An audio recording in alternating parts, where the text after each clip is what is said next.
We're starting the 2008 U.S. Paralympic team trials for track and field. He's a 17-year-old out of Vancouver, Washington. And this is Hightower taking the lead and automatically qualifying. We've got international athletes here from Ireland, Venezuela, Canada, and then several athletes from around the country. All ages, they all have a permanent physical disability, and they're competing in elite athletics, track, field, and they'll be doing that for the next 3 days. Basically, I'm a guy runner, but basically he guides me. I run off of him, and basically we just keep him in the lane. He guides me around the track. He pretty much just makes sure that I stay in my lane and tells me where my competitors are.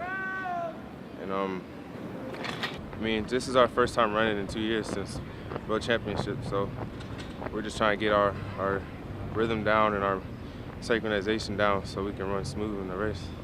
He's a very competitive athlete,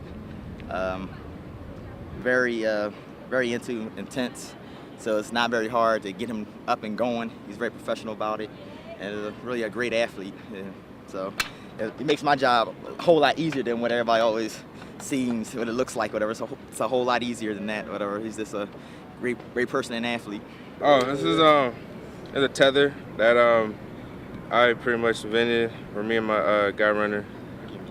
We just took a string out of the bottom of a jacket, tied it up, cut it to the size, and pretty much just keeps us within the legal limits, 50 centimeters, and just allows us to run as smooth as we can. Yeah. It stretches a little bit, so keeps us in sequence. Keeps us in sequence a lot easier without pulling each other out of sync.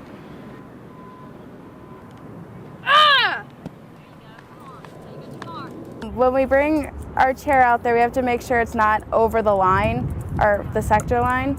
So, and then we strap it down, and then we get in our chairs and strap down what we need to be strapped down in our chairs.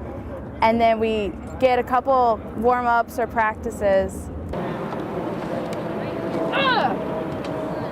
And then we have 6 throws for each implement, and after our 2 practices.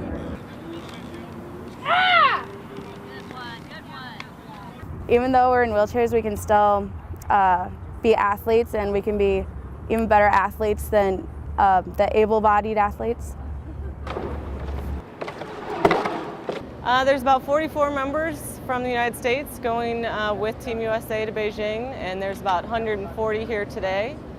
So we will be dwindling down here to choose the team on Sunday.